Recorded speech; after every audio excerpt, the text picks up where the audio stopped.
Thank you everyone for joining us. For those that obviously are joining us live, this is a platform for you to ask questions as well. We're going to go through a overview with also examples of some of the previous properties that we had the opportunity to work with. We're not going to dive too deep into the numbers. However, if you guys do have questions, more than happy to share them with you afterwards as well. But this is our webinar on increasing your resale value. And this is sometimes assuming that you're thinking about selling your house. Honestly, a lot of people reach out to us for ideas, even if they're not thinking about selling. So the purpose of this is to give ideas so that you could make considerations, whether you're living in a property and you're going to be living there for an indefinite period of time, or you're making a consideration to actually sell. And of course, there's ideas that you want to execute on to improve your return when you do sell. Let's move to the next slide. So you are taking an important step towards investing in your future. The purpose of this is to really share some of the ideas and the data and the numbers behind some of the projects that we've had the opportunity to work with. So in the last 24, 18 months, we've helped probably over 70, 80 listings successfully sell. And about 85+% of those listings all required some sort of preparation in terms of work to the home. But almost 100% of these properties as well required some preparation when it came to whether it's the staging or the documentation prep. Of course, that's our expertise as real estate agents. But at the same time, as we get into the details of preparing, today's focus is more so on the renovations and also what we would do to a property. So if you have any questions, feel free to type it in chat. So today, the key takeaways that we want you to have is what updates are cost effective and create the most return for investment. So how we'd like to say it is, if you're going to be spending $1 and you're investing $1 to improve your property for the purpose of resale, shortly after or sometime in the future, how can we make sure that dollar is stretched and you get a multiple for your money? Otherwise, it doesn't make sense for you to invest in it. The other is tips for increasing the value to help sell faster. I don't know if we can get any faster because of market conditions, but the real estate market is cyclical. So the market's not always going to be this hot. And when there are going to be less buyers out there and there's going to be more listings, which is not the market we've seen in the last 9, 10 years, but if and when that ever happens, home preparations make a big difference when days in market is longer, in a completely contrasting market as one that we see now. But in this market specifically, a well-prepared listing usually sells for a multiple for the dollar we invest in the preparation phase, and I'll share some ideas why later. And last, we're going to share some of the stories of the clients that we've worked with and how that's helped them achieve what they want in the next chapter in life after the sale. Because we realize that most people that we work with that are selling, they don't sell a home often. And that's why it makes even more sense to maximize the opportunity. At times as well, it is a balance. A lot of the homeowners and landlords that we work with sometimes prioritize peace of mind and ease of the sales process, which they might lean towards not doing any work at all and selling a property as is, which obviously we give the advice and we weigh the pros and cons of each approach. And ultimately the client still makes that decision on which direction they want to take it. We'll move on. Okay. The most important part about this is planning for your future. Are you approaching the sale of your home as a tool for reaching your financial goals? As we are in the real estate field, we do have a lot of conversations with investors. A lot of investors are in the fix and flip or rehab business. And the whole point of what they do is to add value to a property that they acquire. A lot of the time, the acquisition cost of the property is going to dictate a lot more of the profit that they'll make, but also a lot of the profit that they would potentially make is based on the investment and a well thought out strategy that they execute as they improve the home for resale for a retail user or a homeowner that's planning on living in the property that they're going to purchase. So that's going to be the primary topic we're going to be discussing today. So let's look at some data points that we pulled from Remodeling, which is a magazine online and also a National Association of Realtors website. $13,000, the average household spend on home updates before selling, and that was for 2020. And it's up from 2019, which was about 9,000. And I believe this is for the whole nation. The average project that we help our sellers go through tends to be around $20,000 to $40,000, and the scope of work we'll dive into in a little bit. There's a 60% increase in spending on home improvements compared to the last year, so 2020 versus 2019. And that's because a lot of people may or may not know that in this marketplace, due to COVID, which has been here obviously for the past over 12 months, banks have required, in our area, more specifically for a jumbo loan, which is 750 plus $1,000 or more, a 20% down payment. They may have started to get a little more lenient. However, the rule of thumb that we've used in the local area is most buyers are required to have 20% down payment for a single family purchase because the loan amount's going to exceed $750,000. Secondly, is banks have been requiring more and more reserves.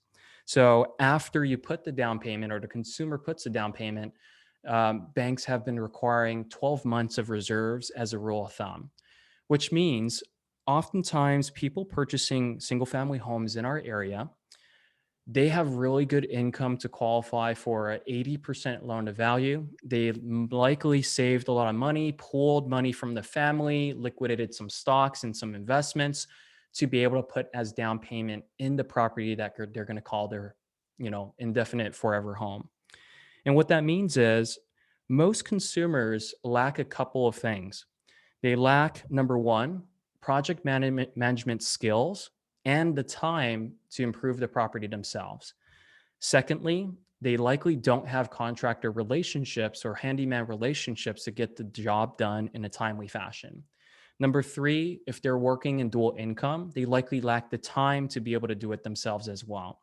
Number four, because of the reserve requirement and down payment requirement, they lack the necessary reserves to actually do the work to the property. And number five, they rather not, if they're moving from a rental and they have a lease that's coming due, they rather not extend that lease and hold it monthly at a higher cost and at the same time pay their mortgage and have a double payment.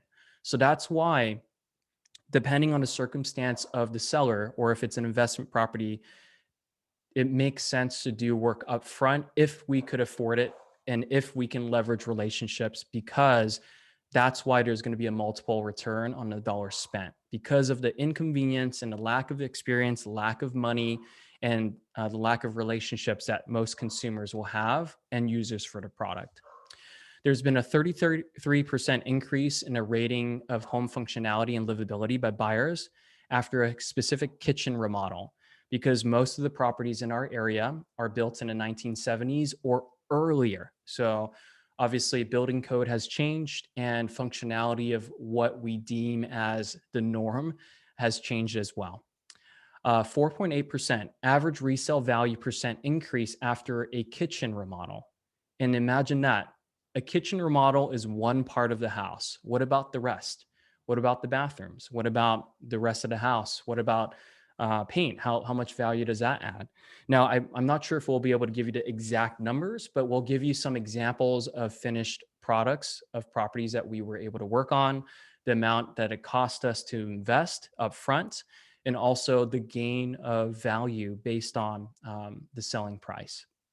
3.7% average resale value increase after a full bathroom remodel. 3.4% value increase after installation of hardwood flooring or hard flooring in general. And there's usually a 1 to 5% increase in dollar value offered by buyers to staged homes. Now, these are all independent statistics. So if you combine all of that together, a really, really well positioned property in a hot market like this, and you have an agent on your side if you're thinking about selling to be able to negotiate a much better price and handle those negotiations strategically, that's where the multiple of these percentages get added together. And it makes a huge difference on a return that you would get on a property sale. Lastly, 82% of buyer agents that said staging a home made it easier for a buyer to visualize the property as a future home. I can't agree more with this one. If you think about all the new construction homes that you've visited in your lifetime, the one that you typically get to see is the one that's the model home with all the fixtures and the full staging. As much as it is, and I've said this many times if you've heard it before, as much as it is a financial decision for a consumer as they purchase a home that they're going to live in, even more importantly, it's an emotional decision that they should fall in love with the home that they could call potentially their forever home for 5 years, 10 years, or however long they're planning on staying there. And because it is an emotional decision, and because convenience is valued by buyers that may not have the reserves to do improvements themselves, they're going to leverage more of the bank's money and more of their capability of financing the purchase at a much higher level. So that's why it's important to make sure that as we prepare a property, as we think about improving a home, it's top of mind. What are consumers looking for? And then we'll move on. So, what brings value? What items bring value? So, we listed three here as main bullet points. However, there are definitely more as you look at it very, if we want to look at line item by line item in a contractor's quote, for example. Number one, actually, let's talk about the top three that we always share with consumers, especially for a resale property. The most cost effective things that we could do are number one, flooring, number two, a combination of natural and fixture lighting, and number three, painting. Flooring is important because consistency in floors means that, how I'd like to say it is what covers more of our surface area of our eyes as we walk through a home is usually the flooring and the painting. And how can we make sure that it's accentuated and the space looks bigger? It's a combination of access to natural sunlight and consistent lighting throughout a property. So those are the typical three things at a very minimal we make recommendations for. Um, of course, remodeling a bathroom and kitchen as 4 and 5, those are slightly more expensive, of course, because there's going to be more cosmetic changes and other, just paint and flooring. And then functional features, of course, you're talking about the garage door, the roof, landscaping, other fixtures in the property. We also sometimes will make recommendations on handles and switch plates and things in that nature, because what you'll find is in the past, bronze and gold were really um, the choices of at that time was the what was in, and nowadays it leans much more towards black, or also I think we've moved past some of the properties have stainless steel, and sometimes gold is back again. So changing fixtures is going to be important as well. The door handles, the cabinet knobs, and then also switch plates. Back in the day, or when houses were previously built, there was more of a bone coloring for a lot of the switch plates. And of course, nowadays, paint, trims, and even switch plates, white has been a much more neutral choice. And when I say neutral, more often than not, we won't be able to cater our property to 100% of the population that's looking to purchase. However, we want to cater it to the big majority. And the big majority at times want to be able to make minor changes themselves, but they want to have a clean slate to work with. So the cleaner that we can present the property with, at the very least, flooring consistently, potentially adding light fixtures and painting throughout the property if that's merited or is needed, those are the things that we would focus on.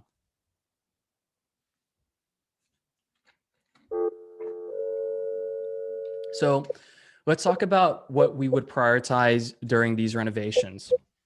First is making sure that we prioritize the goals. So oftentimes, especially if we're talking about someone that's thinking about potentially selling and improving it for the purpose of getting a higher profit, we would want to understand what their preferred and perceived budget is to put into the property for the purpose of reselling for a higher price.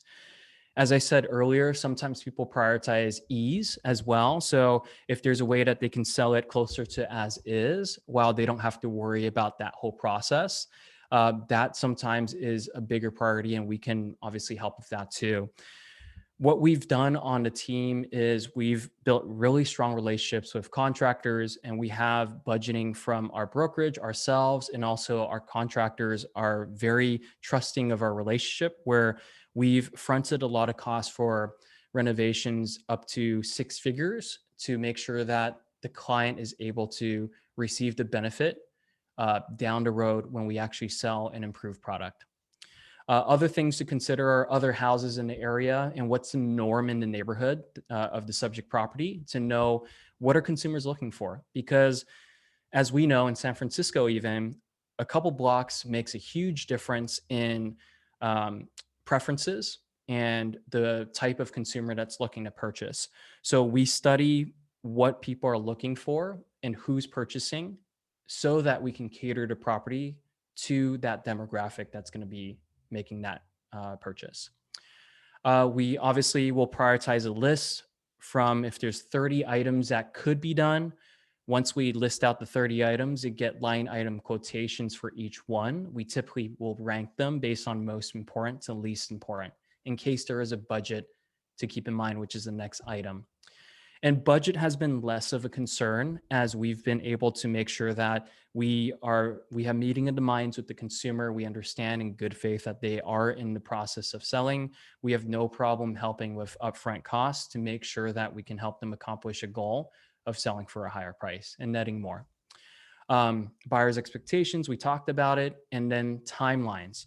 Now, timelines typically look like, if it's an occupied property, the seller will give us an indication on how long it's going to take for them to organize their personal belongings and valuables, to the extent where we can take over and project manage the next part of the process, which is disposal of certain items that they no longer want, clearing out the house, making sure that we get quotations from contractors, landscapers, all the vendors before actually that date that you turn the keys over. And then from there, we have a very clear timeline of what's going to happen next, that we brainstorm, and the consumer is the one that gives us the thumbs up or thumbs down, whether it works for them or not. Now, let's dive into some specific examples of before and afters of what we've done to specific properties. So this one, I do want to preface, was sold during the pandemic, during the first lockdown. So what you'll see is the remodel cost of this 4-bedroom, 2-bath, and this one was on Evergreen in South San Francisco, Sunshine Gardens. The renovation cost us 150,000, and the value we created was 225,000 at the time of sale. If this property was sold this year, because of where the market was last year, it would have very likely had performed better. But overall, we are giving you examples of what we did to the kitchen and what we did to the living room. The story behind this property was, it was a trust sale. Unfortunately, someone had passed away, and nothing was done to a very well maintained property over the 30, 40 plus years that the resident had lived here. So, what we did in the kitchen, as you can see just from the photos, it was overall, there was a wall, it was more of a smaller space, and all the fixtures, the cabinets, the countertops, the faucet, um, were all old. So we did a complete remodel of changing the floors, the appliances, countertops, cabinetry. We updated the lighting, and we painted it. And in the living room, they had carpets. A lot of the homes in the past, there was a trend that wood paneling for one of the accent walls made sense. We neutralized everything. We recoated the hardwood floors that were under the carpets. And because what you can't see in this photo as well is we opened up a wall to make the space a little bit more open, which a lot of consumers are looking for. And of course, the remodel cost compared to the value created, we really wanted a bigger multiple, but due to where the market was, at least we were still able to get a multiple on the value. So move on to the next one. So one of my partners, Hussam, was the listing agent on this property. This was 1 block away from Lowell High School in San Francisco on Meadowbrook. It was an occupied home to start, and we had to coordinate and help the homeowner as they moved out of the home that they lived in for a very long time. They made some updates, but overall, what you'll see is they kept the original flooring. They haven't painted it over years. There were wall sconces. The bathroom was never updated ever since the property was built in the 1940s. And we did a lot of work. But even if it looked like a lot of work, we spent $64,000. And this was also sold during COVID last year. The value we created was an additional 230,000. And I know some of you are thinking about, how do we calculate value created? We basically looked at the difference between properties that were sold as is during the same time and what they sold for, and then what we ended up selling for, because obviously the product was in a much more presentable and move-in ready condition. And that was the variance of how we came up with the value created. So as you can see in the living room, new flooring, new exterior, interior paint, recessed lighting to have light consistently throughout the property. Instead of the yellow hints and also the darker flooring, we brighten up the whole space, of course, with professional photography as well and staging and it being professionally cleaned. It looked a lot better. And as you guys may already know, during COVID, everyone starts their search online, and there's no way you can get into a house unless you request a specific time. So we had to make sure that, and still to this day, make sure people fall in love with what they see online so that they make that extra request to come take a look at it. So next page is also the bathroom, which obviously is the original and we updated. Now, this one was a 3-1 in South San Francisco in El Campo. You'll see some before pictures where it was occupied. We partnered with a company called Home Master that helped with the decluttering after all the personal belongings were moved out. And we didn't spend too much money on this one relative to the other ones that we looked at. We spent a little over 50,000. Majority of that cost went into the bathroom because there was only one bathroom. We knew that was very important. They had already updated the kitchen because of a previous leak that they had, and insurance helped with that.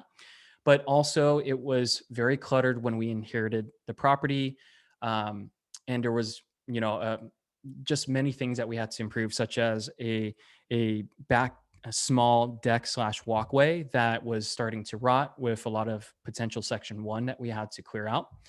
And then, of course, the flooring was already there, but it was weathered and some of it was under the carpet. So we had to resurface it. So as you can see, we transformed it, and this was sold during this year. And we got a multiple of about 2.2 of the value that of the expense that we put in for the value that we got.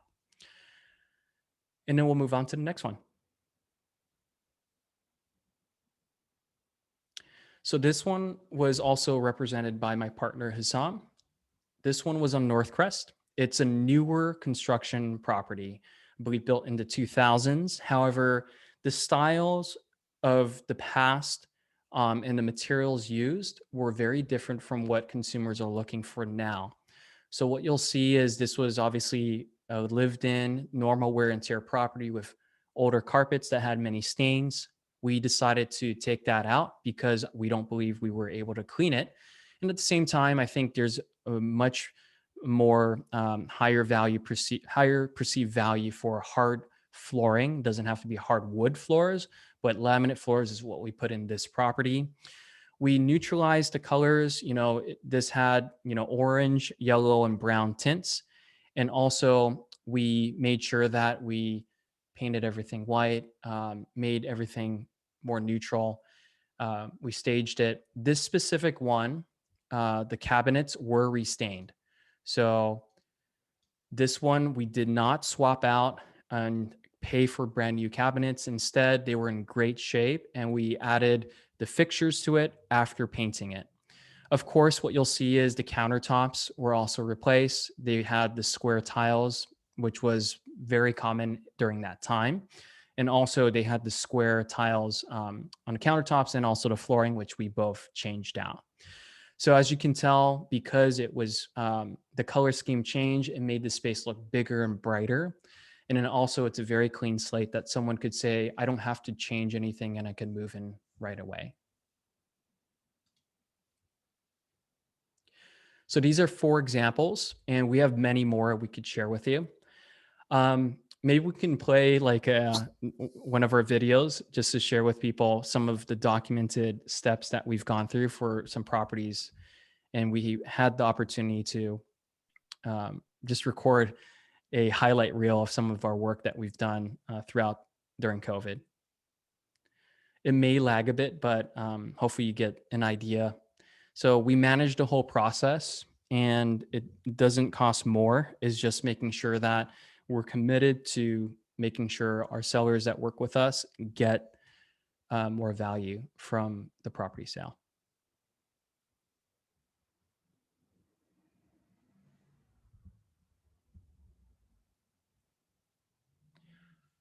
Yeah, so it's only playing frame by frame, but hopefully you can see some of it. Some of these properties also, a lot of them are trust sales where the owners were not in the area that we had to manage and send updates as they were out of state or out of area. This one's Meadowbrook.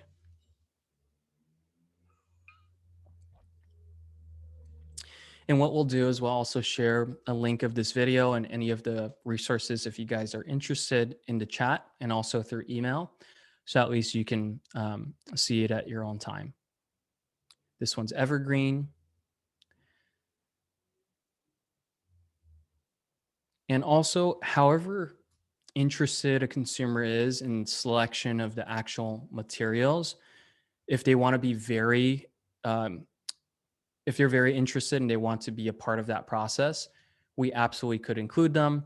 And also, if they want a hands-off experience where they trust the contractor and trust our stager slash listing coordinator, we obviously could take that approach too.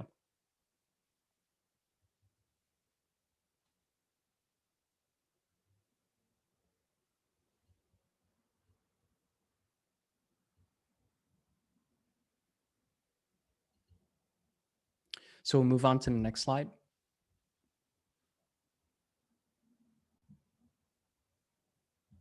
Okay, so here's some of our recent remodel results. Now, if anyone is interested in seeing slightly more data behind the exact work that we had put in, for example, you see a variety of remodel costs from 150,000 to as low as about $7,000. Some properties that we inherit that we get to work on are already updated to a certain extent, and there's only a minimal amount that we need to commit and also invest in. And every property across the board is going to be very different. But we calculated, as I've said earlier, as is value based on what comps have sold similar size in respective neighborhoods and nothing was done to it, and compared to the sold prices that we were able to achieve. Now, the caveat to this is some of these were sold during this year. And for those that don't already know, this year, the spring market, we have not seen an increase in inventory. I just did a video on the market today and I pulled stats. Usually we start to see an increasing trend of inventory for April and in May, but we don't see that yet. So as the market has continued to become more and more of a lopsided seller's market, part of our results is also influenced by the market that we're in. So we can give you more details on that. But overall, anything that we've committed some proceeds to, results have always been you get a multiple in return for the dollar that you spend. You just want to make sure that you prioritize if you have a budget of 15, 20, 30, 40, $50,000 that you're going to reinvest in your property. Keep in mind that pretty much any single family in the area as small as a 2-bedroom is going to be in the 900s to even $1 million now, where that investment is always going to get you a return on your investment. We'll move on. For all of these specific ones too, we help with the sourcing of quotations and then the interpreting, the negotiation, potentially with the contractor, if there's certain things that you want or you don't want, if you want to get involved with selecting the material and so forth. We have some videos here, but because obviously sharing them through Zoom, they're a bit slower. What we'll do is we'll include them in an email so that we can send it to you. How do you help owners front money for repairs? So there's a couple ways we do this, but overall, the message that we share is we help with that because as we have a signed listing agreement, we are committed to the process. There's a stipulation we add to the listing agreement that our business will upfront pay for all repairs and cosmetic updates and any sort of reports, any sort of upfront payment that's needed for the purpose of resale and to be paid out of escrow or cancellation of contract to obviously protect ourselves. And that's how we're able to do it. Now, we have our own budget, our contractors are trusting, and some of them like to get in our okay being paid at escrow. And also, our brokerage provides us with a budget to make sure that we're investing it as what they say an interest free loan to improve a property for a period of 2-3 months until it's sold to be repaid back. So that's how we're able to handle that at this time. But our passion is to help families build wealth through real estate. You know, since 2011, we've helped over 490. This stat is probably at least a couple months old, so we should have surpassed the 500 mark of families helped in terms of buying and selling in the Bay Area and primarily in San Mateo County. And we're just excited to help more families. What we realize is not everyone has had the experiences that we've had through selling properties, specifically 60 last year and 70, 80 in the last 18 months. And with that experience, we want our consumers to benefit from having it so we can share it with them, give them ideas. Now, just because we're talking about a lot of, hey, potentially resale value, if you're thinking about improving your house, not for the purpose of sale now, but thinking about it in the future to make sure that you're putting your money, of course, living comfortably, making improvements to your property, but also more so for you to plan ahead to increase the value of your property. That's why we're here. And we're more than happy to give you any sort of advice based on our experiences. But yeah, if you guys have any specific questions, feel free to type it in chat, or I'll send you an email with some resources that we had talked about. And you can always reply to us there if there's a slightly more specific question that you guys have.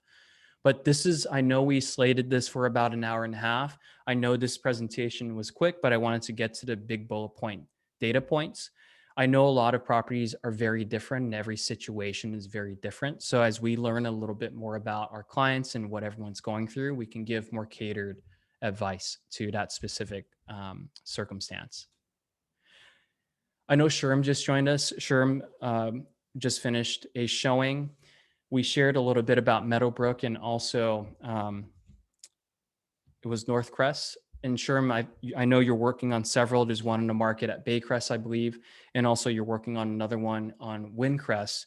What are maybe some general thoughts you could share with us? Hopefully your reception's okay regarding the home remodel process and how we can make sure we add value to the consumers we work with. Yeah, no, I think just knowing what was presented on this deck, I think the most important things that we like to focus on is making sure that we're doing just the right amount to maximize the value. A lot of times people might want to do a little bit more than they need to, and we want to make sure we're conserving that value and that price point to make sure you at least get that back and we can increase the net on the home. And like we always say, it comes down to lighting, flooring,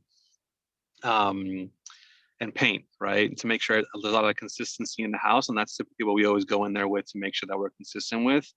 But for a few of those homes, the bathroom remodels for a dated home and kitchen updates cosmetically for some of those properties as well has definitely paid dividends and enabled us to continue to increase the comps in a specific neighborhood as long as it's staying consistent. So definitely consistency is key. Right. Now, Sherm, trick question for you, put you on the spot. Is there anything that's not worth doing? Hmm. I think the number one thing that is not worth doing would probably be any structural changes. I think a lot of times sellers might go in there thinking they have to create more rooms or change, open up a wall or whatever that might be. And you might be doing something that the new buyer might not want. And that's going to cost you money that you might not get back. So focus on the most minimal things that you can do to get the house ready. And once the marketing kicks in and our photography team and our video team, that they can elevate the quality of what we've done, you're good. But there's no need to do structural changes because you want to give the new buyer a blank canvas to kind of envision how they want to take it on. So Yeah. And to add to what Sherm said, you're spot on. Structural changes tend to obviously require permitting more and more so, because you're making bigger changes to your property, which will prolong the process of the preparation. Now, because of COVID and also cities across the board, they're building departments depending on how well they're staffed and how fast they respond. Time is obviously a factor in this too, depending on the people that we're working with. Some other things to add that may not be worth doing. Most of the properties, if not all of the properties we work with, and the sellers and the homeowners, all properties are resale, which means naturally, if a property is built in 1960 and honestly even 2000, there's going to be certain things that are not up to date in terms of what's up to building code. Now, per by default, all purchase agreements in our area have a stipulation that's already built in, which is people understand they're going to be purchasing a property as is. So just because a property has older wiring, such as knob and tube, or it might have galvanized piping, but it's never leaked before, anything that the consumer doesn't necessarily see, it doesn't mean that we don't care to improve it. They may decide to do it later on, but from a resale point of view, it might not get us the return that we're looking for if we invest a dollar. Um, Another one could be solar. So I think the natural thing, or the best advice I can give on that is everyone will assume that the property is not perfect unless you're buying a brand new construction home with a very small lot with an attached HOA with CC&Rs that you can't do anything to the property and paying a premium for the median sales prices for a brand new home. Everyone is assuming that properties that they're purchasing are resale and it's as is, and there's going to be little things here and there. So we don't have to present a perfect property, but we want to present a well updated, move-in ready, um, encourage them to have positive feelings and emotions as they walk through the property. Jose asked, how do you deal with a seller that decides not to sell after a model and they don't have the money to pay for all the work? Knock on wood, we haven't had that experience happen. Usually there's a stipulation. If there's an agreement, it's not going to be a verbal agreement. It's worked into the listing agreement where that we're going to be upfront paying for certain specific improvements and to be billed to close of escrow and to be paid there or to be paid at cancellation of contract. So that's very clearly made. Um, like I said earlier, we are in good faith uh, in believing that the consumer, as we meet with them, are interested in going through the sales process. Things change and we get that.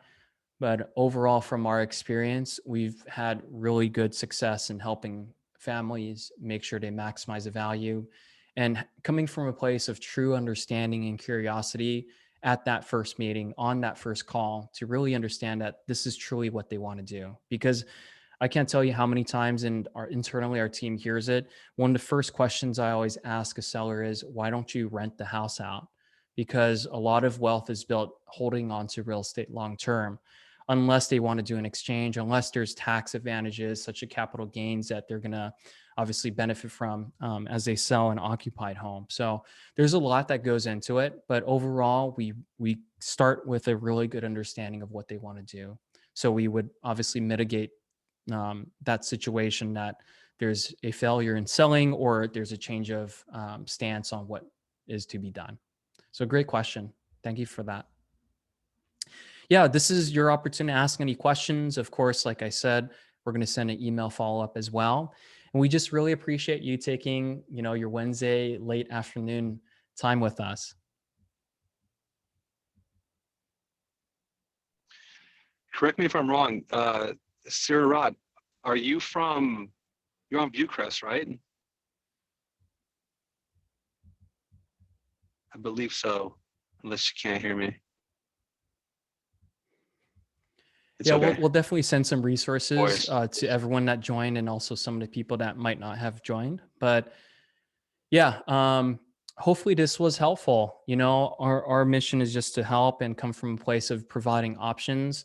We realize that, all consumers we work with have different varying goals and different budgets, and circumstances behind each property is very different. Sometimes there's going to be conflicting ideas on what needs to be done, and there's multiple family members involved. That's completely fine. We've dealt with it all.